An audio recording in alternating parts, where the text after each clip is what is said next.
We're going to go ahead and jump into the Blumhouse classic film, the 2018 released movie, Blumhouse's Truth or Dare. Now, the reason why this has Blumhouse's name in front of it, chat, is because I learned over the past 2 days that a lot of movies have the title Truth or Dare. Like, I was like, oh, perfect. It's on Netflix. When I come home from work, or when I came home from the Sunday service, I'm just going to start watching it. And I was like, and I actually started watching. I'm like, this doesn't look like the movie I saw from the trailers, and it wasn't, chat. I was like, wait a minute. I watched it for 10 minutes. I was confused. It was like some Halloween film. I was like, this isn't the Truth or Dare. And I looked it up. There's a ton of films that have come out for decades, like since the 70s, who have had this, the name, this title. It's a very common title for horror films or whatever movie, really. I was like, wow. I was surprised by that. And then I struggled today. I was like, all right, well, I was tired. I was like, I'll look up tomorrow. I'll watch when I get home from work, which is what I did today. And I still couldn't find it. I was going to pay check because I couldn't find it on YouTube to rent. I had to pay the $14.99. I couldn't find it on Amazon or YouTube. I had to buy the movie. And I was like, well, I am obligated. The people donated to me, and I don't want to buck on my obligation. I was prepared to spend that money, chat, but thankfully, I was like, well, let's just check HBO to be sure, and it was on HBO, and I was able to watch on HBO since I still had my account because I was still watching Watchmen at the time. I forgot to. I forgot to close my account. I'll keep it up there, though. I really like HBO. They're still producing great stuff. But so I watched it there, chat. But those are the links I was going to go to entertain you tonight. So thank you for them awesome support tonight. It's been amazing. It was. But I would say, I expect that Chris doesn't do F movies. What? F movies? What do you mean by F movies? Fuck movies? Porn? I go review porn someday. I don't want to read erotic Sonic fan fiction. That's the fucking gateway, man. We can get into the weird shit soon enough. Chris Ayers, it would have been fucked if you had to pay for that. Oh, no, yeah, no doubt about it. But I would have done it. I was like, well, bite the bullet. Bite the bullet and buy it. Okay, don't look it up. Okay. I'll take your word for a Broadway tone. But that, chat, brings the truth to dare. This movie, when I saw the trailers from this film years ago, which again, I thought it came out like 5 years ago. It came out in 2018. So this is how recent this was. This is how, like, out of my mind I have pushed this movie out of. I just didn't care about it. But it came out in 2018, and it was a huge critical, it was a critical bomb. Critics tore this movie apart for good reason, but it was an incredible financial success for Blumhouse. Again, fucking Jason, yeah, listen, you can talk a lot of shit about Jason Blum. He produced a lot of films. A lot of them are bad, but he does produce some great movies, too. It's weird. It's like, oh, you produce all this shit, all this schlock. Then he'll produce like a Get Out, or he'll produce it's all. Thank you, E-Mike. Welcome to the stream. Your thoughts on WWE 2K20? I don't have any thoughts, sadly, my man. I appreciate the donation of 26 biddies, but I haven't played that game yet. Corey and I have been thinking about doing a stream of that someday. I think it's gonna be a lot of fun. Create our little old abomination wrestlers and start wrestling in the ring. We'll get on that in the future, But yeah, Jason Blum, again, he just produced a lot of schlock, but then every year he has like that one film everyone goes, that is great. That's a great horror film. And then we still like, all right. Produce 5 more shitty films, he'd at least give us one good one per year. And he does that. But this was not the case. But despite all that, chat, despite this critically bombing, this had a budget of $3.5 million. You can tell it was $3.5 million because they are shooting just at some fucking college and a really shitty set. In a bar. There's that's the scene. There is the frat house, chat. There's the college. There is the abandoned church, and then there's a parking lot, and that's it. Those are the scenes, and maybe there's a trailer out in the desert. So 5, I guess 5 in total technically. But $3.5 million to make this film, chat. $95.3 million box office. That is a fucking success and a half. And look, it's like this movie's a piece of shit. I'm gonna tell you right now. Thank you, E-Mike. This movie's a piece of shit, but I admire that. I guess Jason Blum is similar to Tyler Perry in a way. Well, the exception, he actually produces at least one good movie a year. But you gotta respect the guy for producing these films for fucking cheap. and they still, in as bad as they are, they still make a profit. I don't know what it is about him. He's got that down.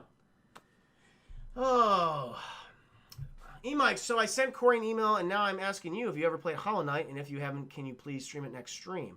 I actually have my schedule of games for the future, Mike, pretty much figured out for the next few months. I'm gonna be playing Aliens, Colonial Marines. I'm gonna be playing, I'm playing Aliens vs Predator, then Colonial Marines, and I'm gonna be finishing off with Resident Evil 6.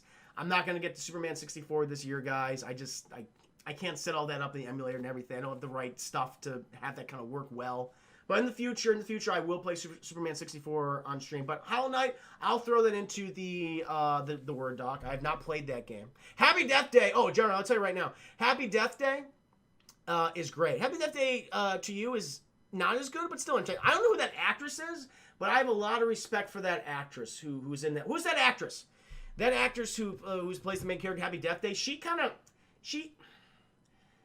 It's going to sound weird when I say it, but she kind of has that Bruce Campbell charisma in a way, kind of, because, you know, she plays a character who is she's competent, not, like, particularly bright, but competent, like, she can get out of situations, but she has, again, like, I don't know, if I could ever see, like, the Evil Dead franchise, if they want to continue on with, like, different characters, like, she would be a cool replacement for Ash within this universe or something. I don't know. That's how I just feel about her. She's the kind of actress that has no problem making fun of herself, and she embraces this weird, quirky character in this weird, quirky kind of world.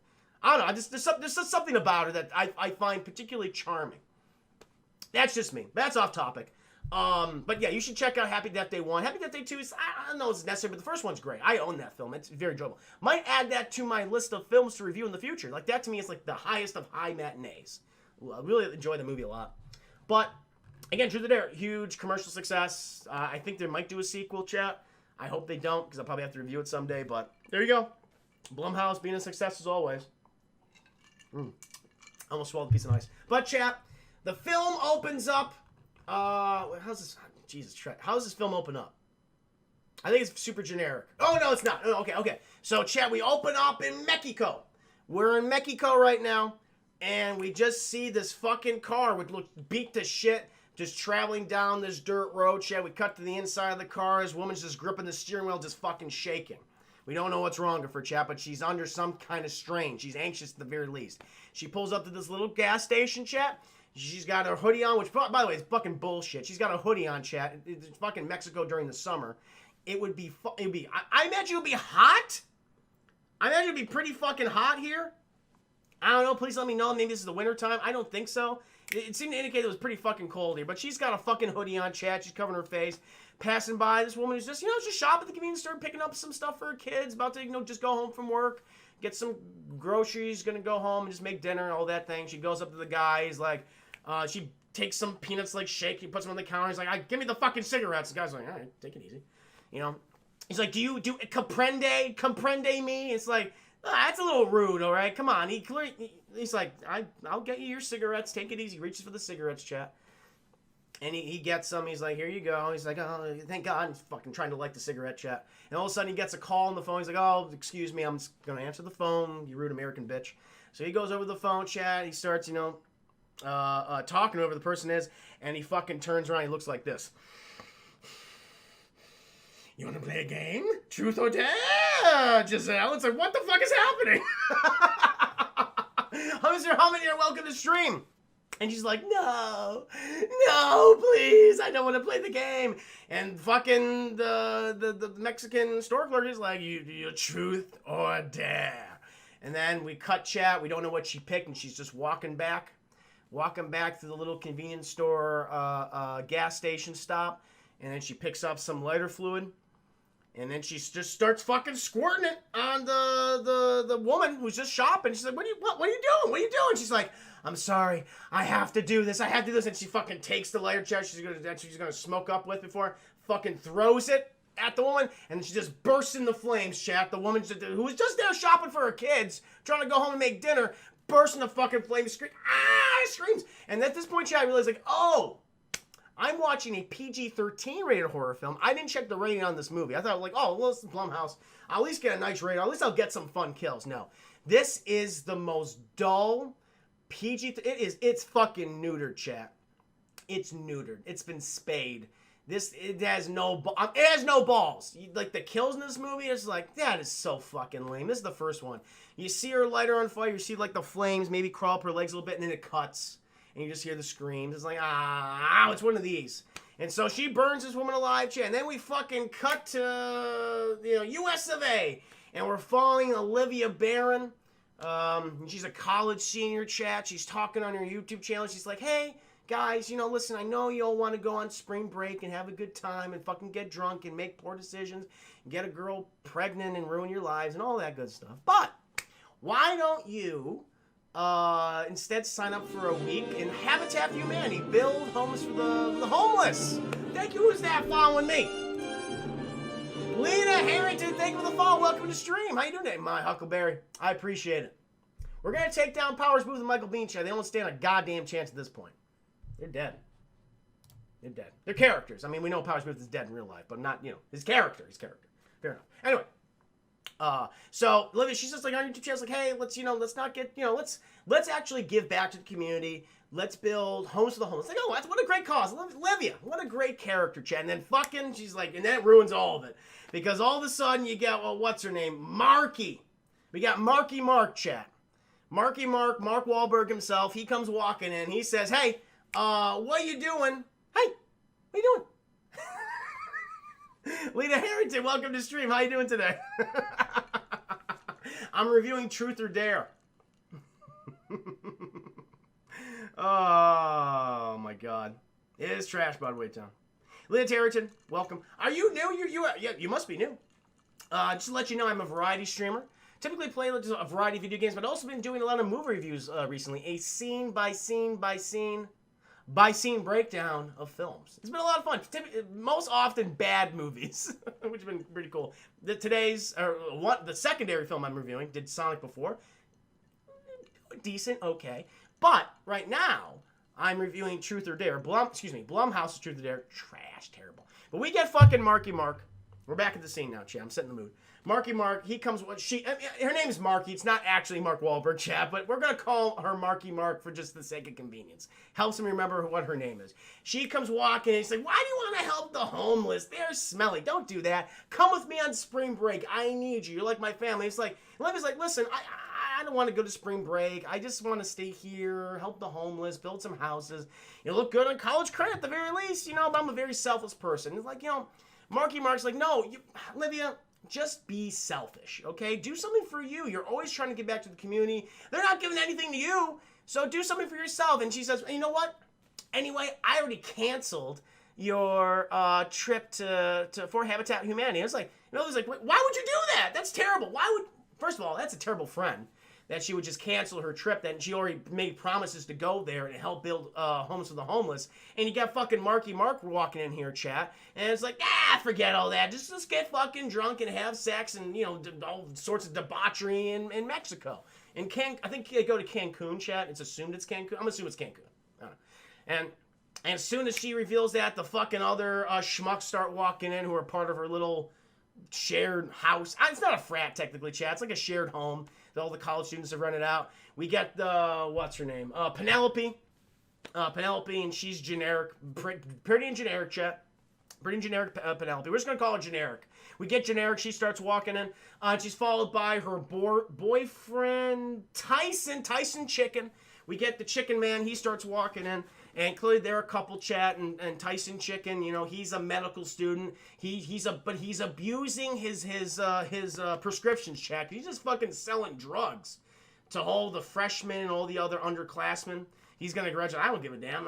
This is for my degree. Here's some pills for you. Do with it what you will. We're also introduced to Marky Mark's boyfriend Lucas. He's just as generic as Penelope. You don't really remember him at all.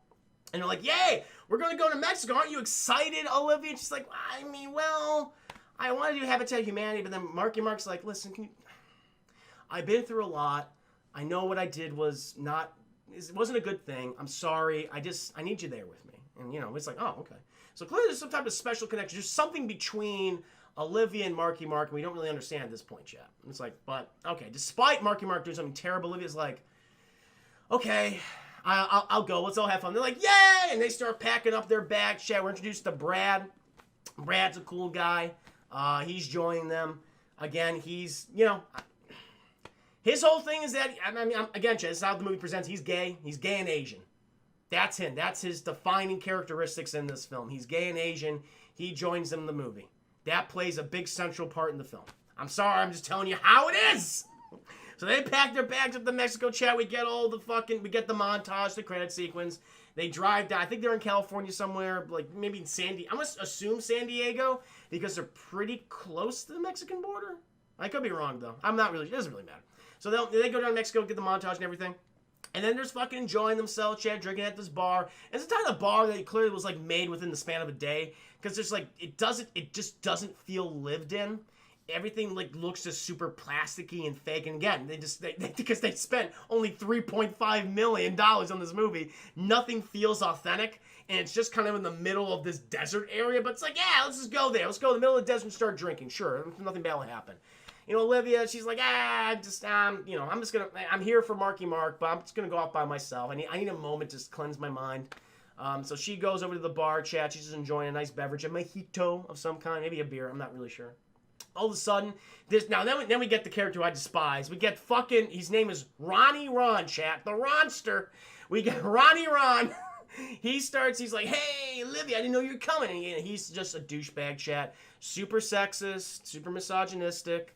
Always thinking about sex and everything. Like, he's stunted. Like, he has the mindset of a 15-year-old. And he's fucking just hitting, like, laying on thick to Olivia. Hitting on her, making her, like, really uncomfortable. It's like, okay, dude, grow the fuck up and get out of here. And then Olivia's like, no, thank you. I just want to be alone right now and enjoy my margarita. But then all of a sudden, Chat, we see this handsome man at the other end of the bar. He's like, I think the lady told you to leave her alone. And then fucking the Ronster, he's like, what you talking about, bro? And he fucking walks up to him, and they're about to come to heads, Chat. And then Olivia, she de-escalates this, like, Ronnie, why don't you just go off of the way? Ronnie, he gets called over by his friends, that we're gonna do shots, bro, woo! He's like, I want to do shots, woo! And he fucking goes on to do shots, Chat. Meanwhile, introduced to this new character who is defending Olivia. He introduces himself as Carter. And then Olivia, they just have that instant connection. They start talking, everything. You know, Olivia's like, you know, I could have, you know, thank you so much. I could have handled him. He's like, no, I know you could handle him, but, you know, you didn't seem like you're having a good time. And he's like, hey, can I buy you a drink? And she's like, sure. And they're like, oh, they're hitting it off. Chad's wonderful. And they've been talking for hours. We get this fucking weird montage of people just passing by, but they're just always stagnant. Stay in the bar, Chad. They're just flummoxed. They love each other. You can already tell, Chad. They have that instant chemistry. And then it's like towards the end of the night, I imagine around 2 a.m. by this bar close, her fucking drunk friends start stumbling after her. And I'm like, oh, let's go to a bar that's open all night. And Olivia's like, I'd rather just stay with Carter here. And they're like, who's Carter? Who are you? And it's like, Carter's like, well, no. If you guys are interested in getting some more drinks, I know this place that's not too far away. And they're like, no, we didn't really know. Again, this is the one part of the movie that they actually have good sense. They don't know who the fuck this guy is. It's some random stranger Olivia met. And Olivia's in this movie, she's a little naive. She, you know, again, she's always thinking about the homeless, the downtrodden chap. Doesn't think enough about herself and her well-being. Not a good fight or flight instinct, to be completely honest with you. But they're all fucking drunk, and so their fucking fight or flight instincts are all, fucked up in their own heads. And like, well, you got tequila, man? He's like, yeah, I got some tequila. He's like, woo, tequila! And they fucking go off to the church. And meanwhile, the Ronster, he's fucking spying them from the background, and he tracks them up there to to where we're gonna be, to this abandoned church, Chat. Carter takes him to this abandoned church. He's like, I got all the liquor you want. It's like kind of fucked up and weird. It's like, why are you taking us here, man? I mean, he's got a bunch of coolers, and people just start drinking. They're like, hey, you're my best friend right now. I think you're providing the free booze. This is what we're doing. It's a spring break. So they're about it. Livia's like, she's a little off-put by this, but she doesn't distrust Carter, but she's like, oh, this is kind of a weird place to be. She starts exploring this abandoned church, Chat. She goes into the bowels, the sub-basement, if you will, of the church, and she uncovers this, like, weird altar in there, and then she's looking at it, it's like this broken pot.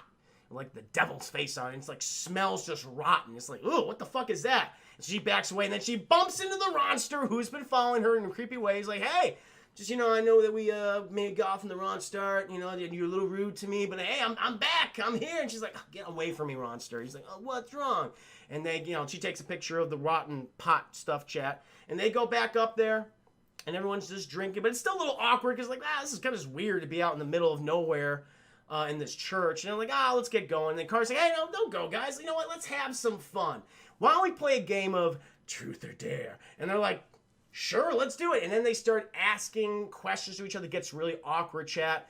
And they dare the Ronster to give Tyson's chicken a lap dance. Lucas, Penelope, fucking Marky Mark's boyfriend. They tell him to just run around naked. But then we get some hard truths, chat. We get some hard truths. We learned here that Brad, whose only defining attribute is that he's Asian and gay. We know we established that he's Asian, based on the appearance. But we also learn that he's gay here, chap, because they pick him like, who among us would you want to smooch? And he's like, fucking that little piece of meat right there. He's pointing at Carter, man. And he's a handsome guy. You got to give him that. He's like, hey, man, thank you. I took this as a compliment. He's like, all right, I get you. That's his defining attributes. Oh, yeah. And then, again, weird stuff. I think at one point... they get Tyson speaks the truth, and Tyson's like the asshole of the group because he's just fucking selling drugs to kids, Chad. It's like he's a piece of shit. He's very sarcastic. He's very blasé about everything. He just really doesn't care. Like this actor, I think, I kind of respect the actor for this because he knows I'm in a bad movie, and so I'm gonna give it half of what I need to do, but I'm also gonna have a little fun with it because he gives some good one-liners off. He doesn't give a shit. I like Tyson's chicken a lot, so he was fun. He admits that fucking Olivia wants to fuck Marky Mark's boyfriend, Lucas. And he's like, why would you say that? Creating the unnecessary tension, chat. But it's true. It's a truth. And then eventually, they go to Carter and they ask him truth or dare. And they say, hey, Carter's like, truth. And he's like, hey, why'd you bring us out here, man? He's like, well, I knew that Olivia would be dumb and naive. And I need to bring you here because I'm involved in a ritual where if we don't play this game, we'll all die. And he's just laying it out there. It's thick. All the exposition. You got to play this game. Prevent me from doing the truth or dare. So I get my secondary turn.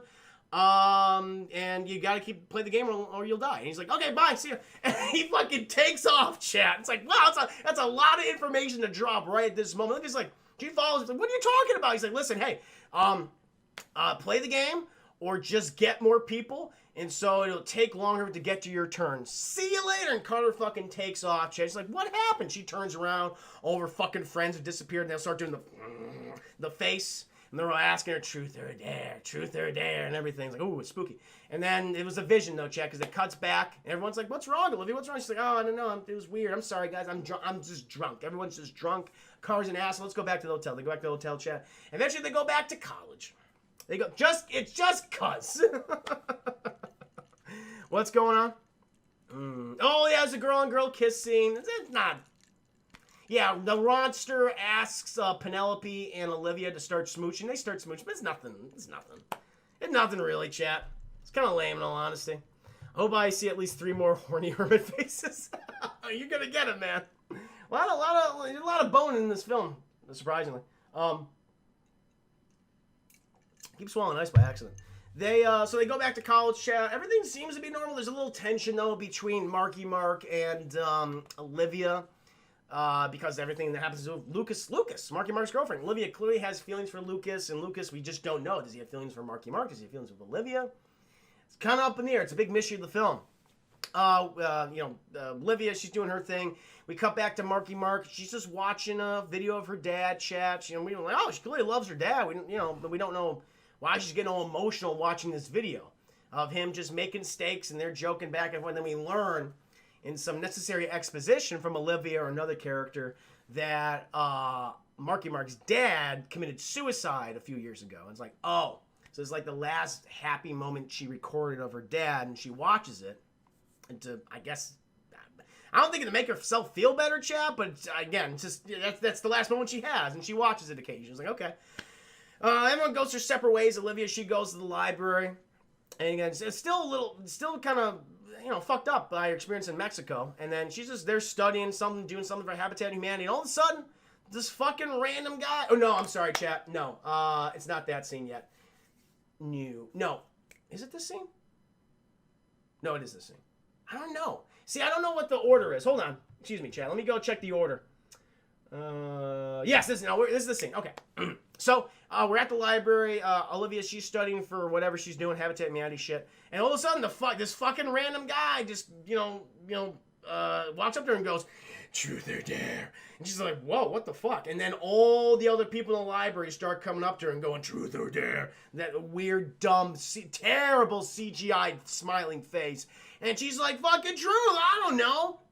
And she blurts out, apparently, that Marky Mark, the reason why she wanted to do this trip to Mexico, at least part of the reason why she wanted to do this trip to Mexico, is because she wanted to be unfaithful to Lucas. She wanted to just fuck anything she could get her Marky Mark hands on, the little fingers, in Mexico. And Lucas happens to also be in the library at the same time along with Marky Mark. And he's like, "Is that true?" And he starts breaking down. Marky's like, "No, it's not. I mean, kind of is." And she's fucking... Lucas takes off. Marky Mark's super pissed off at Olivia. She's like, why would you say that? I shared that you in confidence. And I was like, "I don't know what's happening. Did you see all the people surrounding me?" She's like, "What are you talking about?" It's another vision chat, but she was compelled to play the game. After that, we cut to the Ronster, and it's like in the evening chats, he's just enjoying himself, drinking beers, playing pool, making lewd references, hitting on girls that want nothing to do with him. Also, meanwhile, chat, like, people are seeing weird visions. Olivia is seeing just the words "truth or dare" scrawled on, like, a desk on her car, like someone keyed her car, and fucking spray paint, like, everywhere. Like, certain characters are seeing this. But when we cut back to the Ronster, he's just enjoying himself at the bar, and he's like, a little drunk and everything. But then all of a sudden, this fucking random girl just walks up to him and goes, "Truth or dare?" And he's like, "Oh, you hitting on me?" The Ronster doesn't care. He's fucking... The Ronster... Ron is always horny at this point, Che. He's like, your face might be derpy. Well, we'll work with it. I just won't look at you when we're doing our thing. She's like, "Hey." And she's like, and he's like, he thinks she's just coming on him. He's like, I picked dare. And she's like, "All right. Go up top on that pool table and pull your pants down. Show us your dick. Show us your peen." And he's like, "I'll fucking do it." And he gets up there, Chad. He starts announcing everything. He's like, "Hey, everyone, I've been asked by this lovely lady." But by the way, the facade, the weird demon face, CGI face facade is dropped. And the girl's like, what are you talking about? Again, he's just seeing this in his head, Chad. And he's like, "I'm about to reveal my peen." And everyone's like, "Don't do it, man." He gets a little embarrassed because people start talking shit to him. He's like, "Yeah, we've seen it. It's like a fucking inch and a half." And he's like, "Don't make fun of my micro penis." And he's like, "I'm not going to do it." He's about to get off the pool table chip. Then all of a sudden, he gets the smiley face demon thing. And he's like, "Bleh." And then all of a sudden, he starts walking towards one end of the pool table where someone's holding a pool cue. He's like, he's about to like lean on the pool cue, but someone's like, "Oh, no, dude, you're going to hit the pool cue." He's like, "Oh, I'm sorry. Thank you." And he walks the other way, chat, fucking tips over, hits his goddamn head on the secondary pool table, breaks his neck. He's definitely dead. Either paralyzed for life or dead. He fucking body crumpled.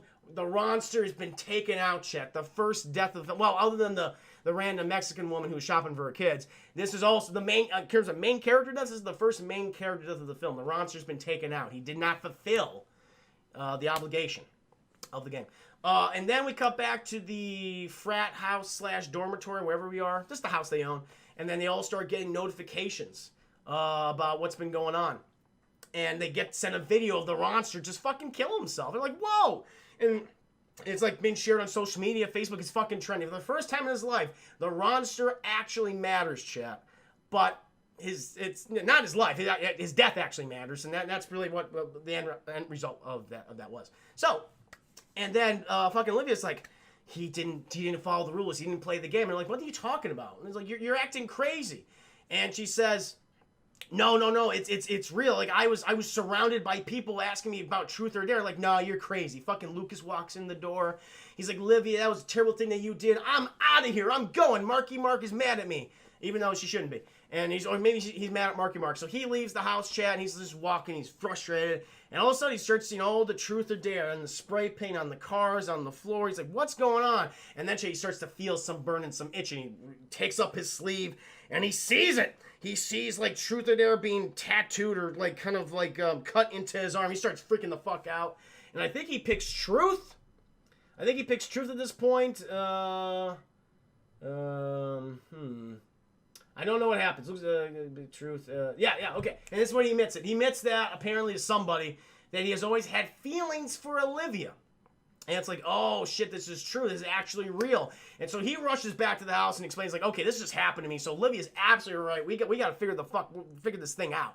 And so I think Marky Mark, she then gets attacked by the spirit, or she sees the face again in someone. I forget who it was, and it tells her to break Olivia's hand, to just fuck up her hand.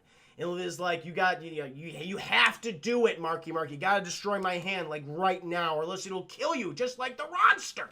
And we don't want to have like the Ronster, Jay. I want to go viral that way. No. And so Marky's like, I'm not gonna use this hammer to smash your hand. He's like, well, I forget what she says, but what's the thing that she says, chat? Oh, it's like to get her to smash her hand. Oh, basically she references, yeah, you're just as weak-willed as your dead fucking father. And she's like, ah! Just smashes her hand. It's like, oh, her hand's all fucked up, chat. And then the Marky Mark, she's like, this is so fucked up, I'm sorry. And she runs up to her room. And they take Olivia. Oh, show!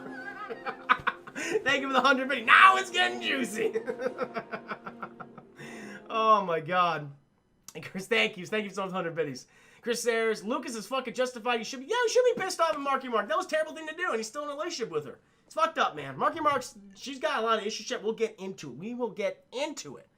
But she just smashed Olivia's hand, chat. And they're like, Lucas, and everyone's like, fuck, we gotta take you to the hospital. That does not look good. They take her to the hospital, chat. And she's, getting a cast and everything. Meanwhile, it's Brad's turn, who is the gay Asian man. That's all that defines him, Chad. That's it. I'm just telling you how it is, all right? So he's just getting some chips from a little, the thing. What's the thing called? Vending machine. He's getting chips from some vending machine. They get stuck. It's like, nothing's going Brad's way. He's disappointed. In the background, Chad, in the morgue, which happens to be by the vending machine. I wouldn't put the vending machine next to the morgue. But a fucking old man or old woman gets up and it starts doing the face thing, asks truth or dare. And he's like, truth? Maybe dare? I don't know if it's dare or not. I forget. It's undecided. But he does something. And all of a sudden, fucking Brad's dad happens to be in the hospital. And Brad's dad's a cop. No, he's a cop chap. But he's one of those guys who's just like, I don't like them gays. And he's like, man, I'm glad my son's not one of them gays. And this is going to be a little awkward. Because then he's talking to his son. He's like, listen, you haven't visited your mother? I don't know what's going on with you. Just tell me the truth. And he's like, and then he reveals, Chad, he comes out to his father. That he is gay. And it's not really, you don't really see the aftermath of it at all. We cut away to when he says it. It would have been kind of cool to have seen that moment to see the father's reaction. But I imagine they did not, they probably filmed the scene, but they cut it out because the father's a fucking terrible actor. Like, he cannot sell, like, the kid is like, he's carrying the scene itself. He's trying to help out the guy who's playing his dad, but that dad's not doing a good job. And he reveals it, he goes back to his friends, and it's funny. Brad's actually, you know what, I'm actually kind of happy I did it. I'm actually glad this fucking demon spirit came to me and, made me admit the truth to my dad, and then I came out to him. I am who I am. So Brad's like, good for Brad. He grew as a character in this scene, chat, for the first time ever. Again, he was just defined by his race and his sexual orientation. But now he's more. So good for Brad. This actually worked out for him. Everyone's like, well, that's great, Brad, but we gotta help the other people. And I think it's Tyson Chicken's turn. And Tyson Chicken, he doesn't give a shit, Chad. He's going to go ahead and get his interview for medical school. He's going to be a doctor like every member of his family. They're like, we got to go get Tyson's Chicken. He's having his interview, Chad. He's fucking acing it. It's like, no problem. He's being all charming and everything, being handsome. Meanwhile, they finally do get to hit the building that he's being interviewed, and he's just about to leave. And the lady who's interviewing him is like, oh, I'm sorry, you forgot your bag. Come back inside. They're like, no, Tyson's Chicken. He goes back in there in the fucking interview. Truth or dare. And then she asks him, he's like, what are you doing? What? I suppose truth is part of the test. Is this a part of the interview? And she's like, are you selling prescriptions to students? He's like, no, of course not. How dare you? How dare you presume that? And he tries to leave the room, chat, but he fucking lied. He didn't pass the test. And so he just takes, again, he becomes possessed, takes his favorite pen, which he frequently says, he's like, this is my favorite pen. I fucking love this pen so much. Like, several times in the film chat, has his name on it and everything, gold pen, ingrained signature and everything. It's fancy. Fucking came from money. If he just takes his fucking pen, bow, right in the eye, and just starts to push that fucking thing over, slams his head in the door. It goes right into that brain, chat. Keels over. Tyson's chicken's gone. Didn't play the game right. Everyone's freaking, oh my god. But now, chat, like, everyone's upset. They go back to the house. Penelope, who is dating Tyson's chicken, she's like, oh no, it's my turn. What am I going to do? She's just fucking drinking all the time, chat. She's just getting drunk. She just wants to end her misery. And they're like, oh, it's okay, honey. We're just going to clean you up and take you to bed. They take her to bed, chat. And they're talking, okay, what we got to do? And so they said, okay, we got to find this schmuck Carter and figure out what's going on here. And they start looking for, like, random cases. I don't know how they get to this point. They start looking for random cases of people who have done things that may have been based on truth or dare. And they find this one woman, chat. And it was the one from the beginning of the movie. It was the one that burned the Mexican lady who was just shopping for her kids in the convenience store. It's like, this girl, she's been doing this for months or whatever. We gotta find her. And they look at her profile on Facebook, chat, and they see that, oh my god, fucking Carter's in one of the pictures. It's like, that little son of a bitch, he got her to do all these things too. And so they attempt to contact her, chat. They create a fake Facebook profile, which, by the way, even if it's a fake Facebook profile, the government's still gonna track you down. They're clearly keeping a fucking bead on this lady's Facebook page. Don't, I love it. They even say, it's like, please meet, like, I know what's happening to you. Please meet us here at this address. It's like, what is, this is bullshit. Doesn't make any sense, but alright, that fucking logic's out the goddamn window at this point. So they set up the meeting with the random girl. I think her name is Gabriella. Gabrielle? I don't remember. Gabby? We're gonna call her Gabby. Meanwhile, we cut back up to Penelope. She's found some more liquor, chat, her secret stash. She shared with Tyson's chicken. And that they were drinking all the time and fucking and banging. No, it's hot. But then she starts drinking it, chat. She starts vomiting. Blah, projectile vomit, goes to the toilet. We don't see him, really. She's vomiting. She, puts some cold water on her face. But she looks up, chat, and the fucking face there, truth or dare. And this time, chat, she picks, because that's the thing. They said, like, hey, you know what? Let's just pick truth from now on. Because then we won't, if we're dared to do something, we won't, like, accidentally hurt ourselves or other people. We'll just hurt them emotionally. That's fine, man.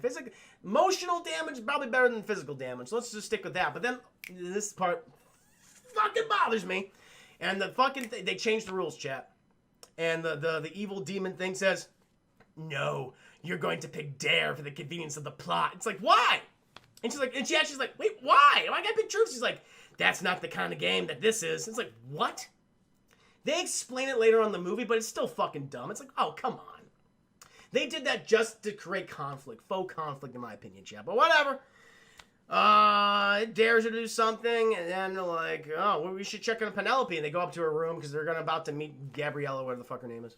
And she's like, we can't find her. We don't know where she is. And they hear something outside. You hear blah, vomiting outside. And they see Penelope on the roof. And she's like, I have to do this. It says, very complicated dare, chat. It's like, I have to drink this entire bottle, I think, of either gin. It's clear. Maybe I don't think it was whiskey, chat. It seemed to be clear colored. It was either gin or vodka. And, it was, pretty fucking full. So I have to drink this, and I have to walk on the edge of the roof until I finish drinking it. Very involved dare, but fair enough. And so she's fucking stumbling, drinking, and they're like, oh my god, she's gonna fall. They get the mattress from her room to the thin fucking mattress, chat. And they're like, oh, it's a Three Stooges skit. Where they're like trying to make sure, like, if she fucking falls, you gotta catch her. And she'll probably die anyway, because she didn't fulfill the dare. But, they're following her across the roof. Fucking Lucas, he manages to get up there. And she was like, no, you can't touch me, because that was also a part of the dare, so don't help me. And she's like, Lucas is like, that's very complicated, but okay, I'll just, just kind of be here to guide you, to give you self-confidence. And Penelope, she's just doing it. And they're going across the whole thing, chat. Meanwhile, they come to a point, walking around the house, there's a gate. They don't have the key for it. And they're like, oh, we don't know what we're doing. We got to get through this gate, or she'll be impaled by things. And fucking Olivia, she goes out, she gets her car, chat. She rams through that gate, and they put the mattress on the car, so if she falls, she'll hit the mattress in the car, which I guess is softer than concrete, certainly. And then Penelope, but here's the thing, Penelope, she's like, did it! Yay! Blah, just fountain of vomit sheds all over the place. Fucking keels over the edge of the fucking roof. And then thank God thank God the mattress there falls on. She's okay, Chad. Just got the wind knocked out of her a little bit. And she comes to, it's like, why's my bed out here? And then it's like, that's funny. And so, you know, I guess maybe it's the next day, maybe it's the night of, I don't know, but they let her sleep it off, chat, and they go to, they go to see Gabriella, or whoever the character is. And they're like, oh, because they explain, like, okay, and they meet her. They're like, hey, what's happening? What is all this nonsense? Gabriella's just vomiting the exposition, chat, just like Penelope was, except it was vodka. She says, okay, so me and my friends went on a trip to Mexico. We were in this church, and we just started fucking everything up. We just didn't care, just drinking. It's like, fuck your culture, America, woo, USA. And at one point, one of our friends, Sam, he found a little, like, vase, and he smashed it, and it had a bad smell, and then this fucking demon appeared, and it told us to play this game, or it would kill us. She says, like, all my friends have died, except this one guy, Sam, and they show the picture. It's like, who is Sam? Is it this guy? It's like, Sam is Carter, chat. Carter is Sam. And he's the one and been trying to get more people, because one of the rules they established, chat, this is when we learn, as you get more people, you can prevent your next turn by getting more people to play the game. So that's what he's trying to do. He stayed in Mexico, trying to get as many sacrifices as possible to prevent his next turn from happening. He's like, yeah, little son of a fucking bitch. That's a pretty shitty thing to do. And so, Chad, Gabriella's like, and then she's like, explain all this to them and everything, and I forget what initiates this. Oh yeah, because she learned. Did she learn? Oh yeah, because she learns who all their actual names are. This is what sets them off, because she learns who all their names are, but they never tell her what their names are, and it's because it's her turn, chat, and the fucking demon tells her to shoot Olivia. It's like, oh my God, she pulls out a goddamn gun, tries to shoot Olivia, chat, and then Penelope goes, no! And Penelope was fucking, they saved like 5 minutes ago, goes, no! And she gets all the bullets, and her body's just ravaged in blood. There's no blood, chat, there's nothing. You don't even know she got shot. Again, there's no actual cool violence in this film. The deaths suck! So Penelope dies in Olivia's arms. Fucking Lucas and Brad, they hold down Gabriella. Gabriella gets possessed by the demon and is like, yeah, he didn't do it, and then fucking shoots herself, and that's it. Then picked up by the police. They explain to the police what they've gone through. The police is like, you are full of shit. We don't believe you for a second. You got some weird death cult going on. We're going to keep tabs on you. And then I think during this part, chat, do we get more like turn? I guess we get more turns. I guess it's Brad's turn at this point again. I think. Oh wait. Oh yeah. Okay. Oh, yeah. All right. Then I think it goes back to. Oh, was it Olivia again? I don't remember. Yeah, it's Olivia's turn again. Okay, and oh yes, and she is the demon comes upon her, chat, and it asks her truth or dare, and she picks dare because another rule's established. I'm sorry, I missed something. So Gabriella also explains that they did a modified version of truth or dare. So for every 2 truths, so if it's 2 truths in a row, then the third person, they have to do a dare no matter what. It just has to happen. That's what the demon's like, ha ha ha. And it's like, oh, that's fucking dumb. So that's for the sake of the plot convenience. And so Olivia, again, not wanting to be put upon her friends, she takes the dare, and the demon dares her to go sleep with that hunk of meat, Lucas. But that's Marky Mark's boyfriend. How could she do that? But she's got feelings for Lucas, chat. And so she reveals this to Marky Mark. And she's like, I got a bone, and we gotta do this. And then, like, she's in the loan with Lucas, and they start boning. They start going at it. And then, at one point, the fucking demon takes, sexual actions occurring, chat. The demon takes control of Olivia, and truth or dare, and he's like, he panics, truth. And he's like, all right, tell us who you truly love. And he's like, I truly love Marky Mark. And Olivia comes to, he's like, oh, and he fucking comes. It's really awkward, chat. It does not work. It's like, good. She gets off of him. And it's like, well, that just happened. And then at this point, I think it goes back to Brett, or it goes back to Marky Mark. Who does it go back to? I think it goes back to Marky Mark? I remember.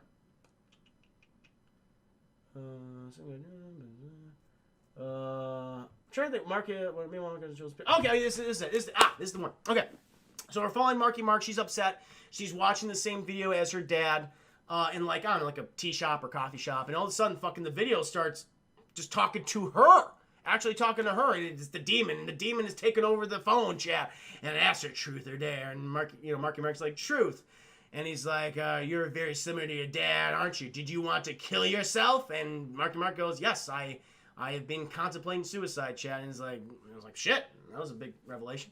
Marky Mark goes back to the apartment, is about to kill herself with a gun that her father owned. But then her suicide is interrupted by Olivia, who's like, oh, no. And then they have that heart-to-heart chat. And this is the big revelation in the movie. Why there's kind of like a certain degree of awkwardness between Marky Mark and Olivia. Again, it's so fucking unnecessary, too. Olivia tells Marky Mark that on the day of her father's suicide, she came over to her house. She was not there. Only Marky Mark's father was there. Olivia got in an argument with her parents. She just wanted to get out of there. And then Marky Mark's father had been drinking heavily and tried to rape Olivia. Olivia got away and told him that, I wish you were dead. And he fucking followed through and killed himself. And so Olivia, in turn, blames herself for the death of Marky Mark's father. It's like, what the fuck is this? Why? It's semen time. It's semen time. For those of you, the reason why I'm saying that, it's a reference to my erotic Sonic fan fiction. That actually, you know what? That doesn't actually help. It did not help at all. So we get that big revelation. Olivia and Marky Mark bonded, I guess. And so, and then it kicks back to Brad, who is goes to speak with his father. Again, it's an awkward situation because his father is like, doesn't like the gays, chat. Doesn't like the gay stuff. And then it gets to him, the fucking demon possesses his father, and it dares him, chat. Because this one we got through every two truths, a dare. And so it dares Brad to fucking shoot his dad. He's like, oh my God. He takes his dad's gun, pulls on his father. Meanwhile, there's another officer coming from behind him. He's like, drop your weapon, son. And Brad's like, I can't do it. And then the fucking officer just shoots Brad. Brad is now dead. He's been taken out. Brad's father's like, no, my wonderful boy. And then he's like, call paramedic. Brad's gone, Chad. He's gone. And they're like, okay, let's go get this schmuck Sam/Carter. And we got, oh, no, that's not it. Not yet. Lucas and Olivia, I think during this, Lucas and Olivia go to Mexico, and then Brad kills himself and everything. Or no, he gets killed. And they go talk to a woman who because they researched the church, and they realized, like, oh, there's some bad things that happened here before. There may have been a game of truth or dare, and it went afoul. So they track down the last surviving woman of this massacre. And they go there, they introduce her granddaughter, and they're like, okay, let me go talk to my grandmother, and, I'll let you know. And they're just waiting there on her front porch for like an hour chat, and the granddaughter lets them back in. The grandmother's there, and she's written all these instructions out. She's written the script. She's just writing the script as the scene is taking place. And she's explaining all the rules and the history. She says, so we were at this church for years in the 60s. It's a covenant of girls. We were raised by this nun and priest. This priest, he loved to play games, and particularly hide and seek or truth or dare. But during multiple games of hide and seek, the person who was either the winner or the loser, it was a loser in any case, chat, he would take with them for his own pleasure. He would rape the children, chat. That's what he was, a pedophile. He would rape them. This one girl apparently knew how to summon demons. As you do. He summoned demons, and they played a game of truth or dare with the priest. He ended up not going through, fucking killed himself, I guess. But then, chat, because the demon they were all in the vicinity of the demon's presence, it was passed on to everyone. So it was like a sickness. Everyone had to play the game until everyone was dead. But there was a way to defeat the demon. They did contain it at one point, chat. And it's explained that the person has to say a prayer in Spanish. Listen, Iron Laser, I'm telling you how it is, man. Gary Eakin, welcome to the stream. What's up, Chris? I just finished Batman Arkham City campaign. Arkham City, great game. My favorite of the Arkham series, man. Fantastic. Let me know how you liked it. She explains you gotta say this prayer 7 times, or maybe it's 5. No, it's 7 times. 7 times fast. In Spanish. And you got to cut out your tongue and put it into this little vase and seal it with wax. And she's like, oh my God, how do you know all this? Because it's then revealed, chat, that the person, she was the survivor. She was the one who summoned the demon to kill the pedophile priest, but also killed all of her friends. And she had to cut her own tongue out and put it in the jar. And she goes, ah, and you see the fake CGI-less tongue. And so they go back, they go back to the US of A, they learn that Brad killed himself. They're like, okay, we gotta go find this schmuck Sam/Carter. They eventually, they somehow find him. I think I was making a drink at the time, chat, so I don't remember. They found the guy. He's, he's not looking too good. He's just isolating himself in this, like, apartment, fucking tinfoil hat and everything. And then they drag him out, they have him at gunpoint. You're gonna come with us, you son of a bitch. They go back to the church in Mexico. They have him there, like, they have all the things. They have, like, the little vase. They got the candle wax, and they got the prayer, and they said, all right, Carter, you son of a bitch, start reading that goddamn prayer. He starts reading the chat. The fucking church begins to shake. It's like, oh, something bad's happening. But then I think that it's Lucas's turn. And so during when Carter's reading all this stuff, Lucas is possessed, not possessed. No, someone goes up to him and is like, truth or dare. And they dare him, chat, to kill either Olivia or Marky Mark. And he's like, I just can't do it. I'm too good of a guy. I'm too generic to make a decision. That would be interesting. And she tries to get out of there, chat, but he's like, I won't do it. And then fucking Carter, he finishes the prayer. Is it Marky Mark? I forget who it does. Someone's doing something. But then, yeah, during this, Lucas, he gets possessed by the demon. He goes to kill himself, I think, or maybe one of the other, I don't know. Fucking Marky Mark, I think, is holding down Lucas. And then Olivia says, all right, you gotta finish it. He's like, finish what? I thought we did. You gotta cut out your tongue, Carter. And he's like, I am not doing that. And she says, you want to live or die, man? And he's like, ah, shit. He starts doing it. She starts fucking cutting out that tongue. I like the little tip, though. He's like a little tip. He starts cutting it. Fucking Lucas, he gets up, I think. And he just fucking grabs a knife from somebody. And then he just starts stabbing the shit out of Carter/Sam in the tum-tum. Carter/Sam, he goes down. He gets the gun. Oh, no, he has the knife still. He fucking slits his own throat. And then the next thing passes to Marky Mark, the demon. And, because during all this whole thing, like, Livy comes to a plan. He's like, oh, okay. We gotta trap this demon somehow. Because now that Sam/Carter is dead, they can't do anything. They can't complete the ritual. So it's like, fuck, it's been broken. And so she realized, okay, we got to outsmart this demon. We got to play the devil a little bit. And so it possesses. So just don't do anything he says. And Marky was like, why? What? And then she's possessed by the demon. And it goes like, oh, no, not yet. Because it asks her to kill Olivia. And Olivia says, don't do that. We're going to trick it. And then Marky Mark says, oh, okay, I won't do it. Possessed by... We also learned that the demon's name is Carl. The demon's name is Carl. So just throwing that in there for you, chat, just so you know. So Carl, who's possessing Marky Mark, she's like, I'm going to kill you. I'm going to kill myself. But then Olivia grabs Marky Mark's hand and shoots her own arm with Marky Mark, like in possession of the gun. And then it's like, that was weird. And she's like, oh, well, there you go, Carl. Marky Mark fulfilled her obligation. Carl's like, you son of a bitch. You did, didn't you? And then she goes, truth or dare. He's like, what the fuck are you doing? I'm not playing this game. She's like, we're in the church. And if we, according to the rules, as far as I know, anyone we bring to the church with us, we can put them in the game. And so there you go, Carl. You're now in the game. Demon's like, you fucking bitches, you got me. Crazy Carl. It's crazy Carl. He died the other side. He became a demon. That rage, that blue demon rage. He's like, wow, good for you. He's like, all right. What do you want from me? She says, truth or dare? He's like, truth. And she asks him, is there any way to stop this? He's like, nope. You killed the guy you needed. Technically, I killed the guy you needed.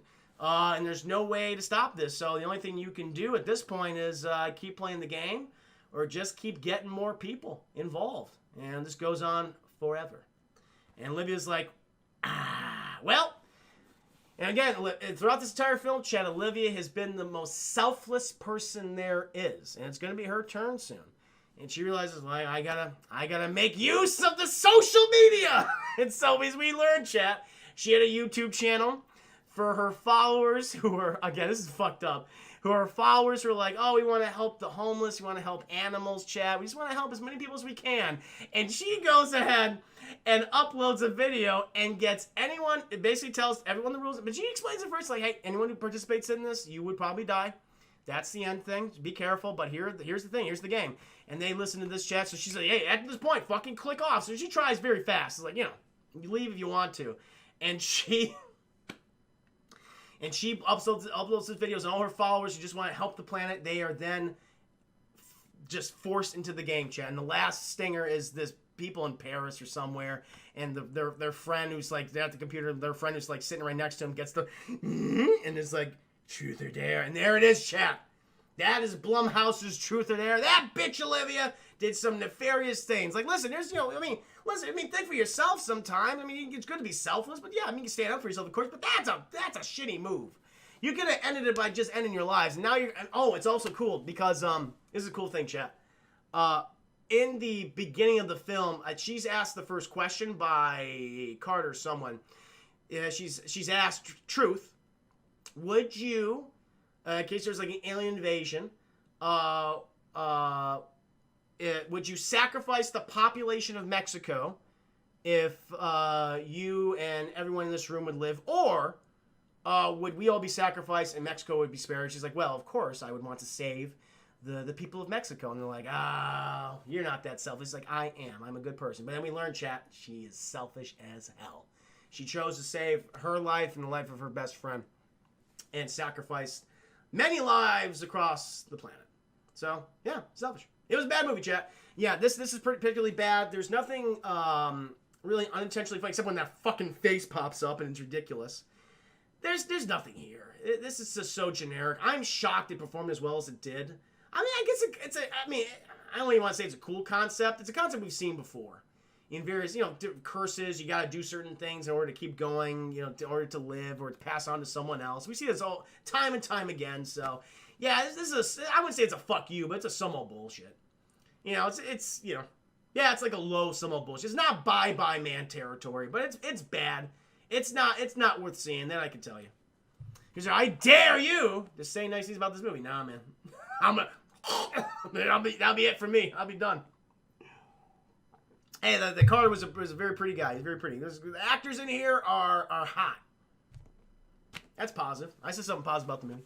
Got that Grinch smile. You're right, Duma. They basically have the face of Jim Carrey from The Grinch. If you've ever seen, during his recent interviews for Sonic, have you guys seen him, that like image, that still image of him smiling? They look like that. That's all you need to know. They drove it to and from Mexico twice. They did know to team, man. Man, it's just over the border. It's very quick to get to Mexico. Get to San Diego to Cancun. That's like, what, a 2-hour drive at best. I know. It fucking doesn't make any goddamn sense. I don't know if there's a lot to laugh at, Doom, in all honesty. This is bullshit. Yeah. But there you go. Yeah, I did 2 reviews, chat. That was a fucking 3-hour mark. So I hope you guys like the reviews, chat. I am going to be reading some erotic Sonic fan fiction. We can at least try the Aliens of Predator. We can at least, you know, just see what it's about. I think that'll be fun. I'm going to go ahead and freshen up my beverage. I'm going to get the next chapter ready. So go ahead and entertain yourselves amongst yourselves. I shall return.